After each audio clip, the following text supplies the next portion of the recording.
అందరికీ నమస్కారం. NPM TV 369 ప్రేక్షకులందరికీ స్వాగతం, సుస్వాగతం. మనిషికి చాలా కోరికలు ఉంటాయి. ఉన్నత చదువులు చదవాలని, వ్యాపారం బాగా అభివృద్ధి చెందాలని, డబ్బు బాగా సంపాదించాలని, మంచి ఇల్లు కొనుక్కోవాలి, మంచి కారు కొనుక్కోవాలి, సొసైటీలో మంచి పేరు, కీర్తి ప్రతిష్టలు అనేవి రావాలి అని ప్రతి ఒక్క మనిషికి ఉంటుంది. మరి ఎన్ని కోరికలు తీరాలంటే ఏం చేయాలి అనేది ఇప్పుడు మీకు ఈ వీడియోలో వివరించడం అనేది జరుగుతుంది. దయచేసి ఈ వీడియోని స్కిప్ చేయకుండా చివరి వరకు చూడండి. చూస్తే మీకు మనిషికి ఉన్న కోరికలు ఏ విధంగా సఫలీకృతం అవుతాయి అనేది చాలా క్లారిటీగా మీకు అనేది అర్థమవుతుంది. స్కిప్ చేయకుండా ఈ ఛానల్ని సబ్స్క్రైబ్ చేయండి, నోటిఫికేషన్ బెల్ ఐకాన్ని ప్రెస్ చేయండి. ఓకే, ఇప్పుడు వద్దాం, టాపిక్లో వద్దాం. మనిషి యొక్క శక్తి, మానసిక శక్తి అనేది చాలా పవర్ఫుల్గా ఉంటుంది. ఎందుకు అంటే మనిషి ఈ రోజున చూడండి, చాట్ జీపీటీ యుగంలో మనం ఉన్నాం. అంటే చాట్ జీపీటీ అంటే మనకు ఏం అడిగితే, మనం ఏ ప్రశ్న వేస్తే ఆ ప్రశ్నకి సమాధానం వితిన్ సెకండ్స్లో మనకి చాట్ జీపీటీ అనేది చూపిస్తుంది. మరి ఇదంతా ఎవరి సృష్టి ఇదంతా అనేది ఒక్కసారి అర్థం చేసుకుంది. మానవుని సృష్టి మాత్రమే ఇది. మానవుడు మాత్రమే సృష్టించాడు దీన్ని. అంటే మనిషికి ఉన్న వ్యత్యాసాన్ని ఇక్కడ అర్థం చేసుకోవాలి. అందుకే ప్రతి మనిషిలోనూ కూడా ఏదో ఒక నిగూఢమైన శక్తి అనేది దాగి ఉంది. ఆ శక్తిని మనం అర్థం చేసుకుని కనుక, మనం సవ్య దిశలో కనుక ఆ శక్తిని ఉపయోగించగలిగితే ఖచ్చితంగా మనం కూడా అద్భుతాలను సృష్టించగలం.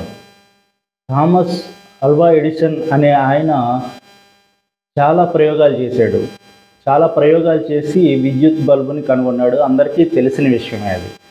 కానీ ఆయన జీవితంలో 999 సార్లు ఫెయిల్ అయ్యాడు. ఆయన ఫెయిల్ అయిన తర్వాతే పట్టు విడవకుండా దాన్ని సాధించాలి అన్న ఒక సంకల్పం ఆయన మైండ్లో ఉన్నది. కాబట్టే ఆ యొక్క ఎనర్జీ ఫ్రీక్వెన్సీ అనేది ఆయనలో చాలా ఎక్కువ హై ఉన్నది. కాబట్టే ఎన్ని ఫెయిల్యూర్స్ అయినా ఫైనల్గా అతను సక్సెస్ అయ్యాడు. అదేవిధంగా మనలో కూడా చాలామంది అనుకుంటారు, నేను అప్పుల్లో ఉండిపోయాను, నాకు ఇల్లు లేదు, లేకపోతే పిల్లలు చదివించలేకపోతున్నాను. ఇవన్నీ కూడా నెగిటివ్ థాట్స్ అన్నీ కూడా మన మైండ్ మీద ప్రభావం చూపుతున్నాయి. ఆ ప్రభావం చూపడం వల్లనే మనం అనేది మన లైఫ్లో మనం ఏదైతే రీచ్ కావాలనుకుంటున్నామో ఆ లక్ష్యాలకి అనేది ఈ నెగిటివ్ థాట్స్ అడ్డుగోడలా నిలబడ్డాయి. ఎప్పుడైతే మీరు ఆ అడ్డుగోడని పగలగొడతారో, ఎప్పుడైతే ఆ అడ్డుగోడను తొలగించుకుని మీరు ఆలోచన శక్తిని పెంచుకుంటారో ఖచ్చితంగా మీరు మీ జీవితంలో అనుకున్నది సాధించగలుగుతారు. ఇది 100% నిజం. ఇది మరి ఆంతరిక శక్తిని, మనకు బయట కనబడే భౌతిక శక్తి వేరు, మన లోపల ఉన్న ఆంతరిక శక్తి వేరు. మరి ఆంతరిక శక్తిని మనం ఏ విధంగా, ఇంటర్నల్ ఎనర్జీని మనం ఏ విధంగా గుర్తించాలి, మనం ఏ విధంగా దాన్ని డెవలప్ చేసుకోవాలి అనుకుంటే కనుక దీనికి అత్యుత్తమమైన మార్గం మెడిటేషన్. ఎస్ ఫ్రెండ్స్, మెడిటేషన్ ద్వారా, ధ్యానం వలన ఎప్పుడైతే నీ మనసులో నీవు సంకల్పాన్ని కల్పించుకుంటావో, సంకల్పాన్ని అనుకుంటావో, కళ్ళు మూసుకుని కనుక నువ్వు ధ్యానంలో కూర్చొని ఎటువంటి ఆలోచనలు లేకుండా నీ మనసుని కంట్రోల్ చేసుకోగలవో, అప్పుడు ఆ కంట్రోల్ చేసుకున్నప్పుడు నీ యొక్క సంకల్ప శక్తి కూడా 10 రెట్లు పెరుగుతుంది. ఆ విధంగా పెరగడం వల్ల నీ యొక్క కోరికలు ఆటోమేటిక్గా యూనివర్స్ నీకు అందించే ప్రయత్నం అనేది చేస్తుంది. ఇది 100% నిజం. ప్రతి ఒక్కరి జీవితంలో కూడా యూనివర్స్ అనేది సహాయం చేస్తుంది. కాకపోతే ఇక్కడ చేయాల్సింది బిలీఫ్, నమ్మకం. మనం నమ్మకం అనేది ఉంచాలి. ఇప్పుడు ఎప్పుడైతే ఫెయిల్యూర్స్ జీవితంలో, మనం ఒక సాఫీగా ఉన్న రోడ్డు మీద మనం ట్రావెల్ చేస్తున్నాము, మనం బైక్ కానీ కార్లో కానీ ట్రావెల్ చేస్తూ ఉంటే అక్కడక్కడ స్పీడ్ బ్రేకర్స్ వస్తాయి, అక్కడక్కడ గోతులు గుంతలు వస్తాయి, లేదా ఎవరైనా అడ్డు తలుగుతారు.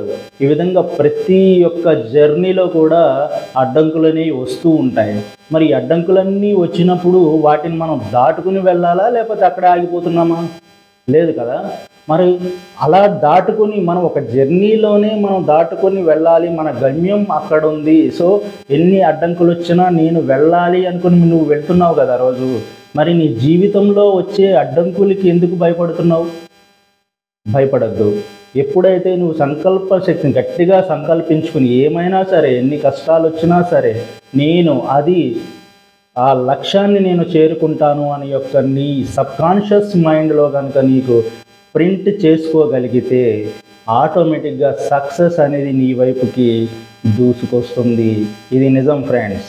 మన సబ్కాన్షియస్ యొక్క మైండ్ పవర్ అది ఏ విధంగా ఉంటుందో ఒక చిన్న ఎగ్జాంపుల్తో చెప్తాను. ఇప్పుడు సపోజ్ మీరు రోజు ట్రావెల్ చేస్తున్నారు, ఆఫీస్కి కానీ ఎక్కడికైనా వ్యాపారంలో కానీ ట్రావెల్ చేస్తూ ఉంటారు. సపోజ్ బైక్ ట్రావెల్ చేస్తూ ఉంటారు, బైక్ మీద వెళ్తున్నారు అనుకుందాం. ఆ వెళ్తున్నప్పుడు బైక్ మీద మీరు కాల్ మాట్లాడుతూ వెళ్ళొచ్చు, లేదా ఎవరితో అటు చూస్తూ ఇటు చూస్తూ మీరు డ్రైవ్ చేస్తున్నారు. ప్రతిసారి కూడా మీరు గేర్ వేసేటప్పుడు కాలంక చూస్తున్నారా? ఇది ఇప్పుడు నేను గేర్ వేయాలి అని అనుకుని వేస్తున్నారా? ఈ క్లచ్ ఈ టైంలో నేను ప్రెస్ చేయాలి అని అనుకుంటున్నారా? లేదు కదా. మీరు ఆటోమేటిక్గా వెనకాల కూర్చున్న వాళ్ళతో మాట్లాడుతూ వెళ్ళిపోతారు, ఫోన్ మాట్లాడుతూ వెళ్ళిపోతున్నారు. మరి ఎలా జరుగుతుంది? ఆటోమేటిక్గా ప్రతిసారి మీరు థాట్ పెట్టట్లేదు కదా అక్కడ, అవునా? మీరు థాట్ అనేది రిలీజ్ చేయట్లేదు. కానీ ఏ విధంగా జరుగుతుంది అనేది మిమ్మల్ని మీరు అర్థం చేసుకోండి ఫస్ట్. ఎందుకు అంటే మీలో ఉన్న సబ్కాన్షియస్ మైండ్లో మీరు ఎప్పుడైతే బైక్ నేర్చుకున్నారో ఆ నేర్చుకునేటప్పుడే దానికి సంబంధించిన గేర్ సిస్టమ్ కానీ, క్లచ్ సిస్టమ్ కానీ, యాక్సిలరేటర్ సిస్టమ్ కానీ మొత్తం కూడా మీ సబ్కాన్షియస్ మైండ్లో ఫీడ్ అయిపోయాయి, రికార్డ్ అయిపోయింది. కాబట్టే మీరు ఆటోమేటిక్గా మీ పని మీరు చేసుకుంటున్నా కూడా మీరు బైక్ నడపగలుగుతున్నారు. ఇది 100% వాస్తవమా కాదా? చెప్పండి ఫ్రెండ్స్. మరి అంత రికార్డ్ అయినప్పుడు అంటే ఒక ప్రోగ్రామ్ మీరు సబ్కాన్షియస్ మైండ్కి ఇచ్చినప్పుడు మరి అదే ప్రోగ్రామ్ అదే మీరు డబ్బు సంపాదించాలి అన్న యొక్క కసి మీరు గనక ఆ మైండ్కి సబ్కాన్షియస్ మైండ్కి కనుక మీరు ఇచ్చినట్లయితే, రిపీటెడ్గా మీరు ఇచ్చినట్లయితే అదేమవుతుంది? ఆటోమేటిక్గా రికార్డ్ అయ్యి మీ జీవితంలోకి ఏదైతే మీరు కావాలనుకున్నారో, ధనమైనా సరే, అది ఎడ్యుకేషన్ అయినా సరే, వ్యాపారం అయినా సరే, ఇల్లైనా సరే, కార్ అయినా సరే, సంతోషమైనా సరే, ఏదైనా సరే అదే ఫ్రీక్వెన్సీ మీ జీవితంలోకి వచ్చి తీరుతుంది. దీంట్లో ఏమాత్రం సందేహం లేదు. కాబట్టి ఇలాంటి సబ్కాన్షియస్ మైండ్ యొక్క ఎనర్జీని పెంచుకోవాలి అంటే మనం చేయాల్సింది ఎక్కడికో పరిగెత్తవసరం లేదు, ఏదో చేయవసరం లేదు. మీ ఇంట్లో మీరు ఉన్న చోటే కూర్చొని మీరు కనుక 15 నిమిషాలు రోజు కనుక మార్నింగ్ అండ్ ఈవినింగ్ కనుక ధ్యానం చేసినట్లయితే మిమ్మల్ని మీరు అర్థం చేసుకోవడానికి మీరు కనుక అన్నీ పక్కన పెట్టేసేయండి, మొబైల్ స్విచ్ ఆఫ్ చేసేయండి. మీరు కామ్గా ఒక ప్లేస్కి వెళ్ళిపోయి కనుక మీరు ఒక చైర్లో కానీ ఎక్కడన్నా కూర్చుని ప్రశాంతంగా మీరు కళ్ళు మూసుకుని ఆ యొక్క ధ్యానాన్ని కనుక చేసుకున్నట్లయితే ఆ ఆలోచనలు వస్తూ ఉంటాయి. మెడిటేషన్ చేసేటప్పుడు కూడా చాలా ఆలోచనలు అనేవి వస్తూ ఉంటాయి.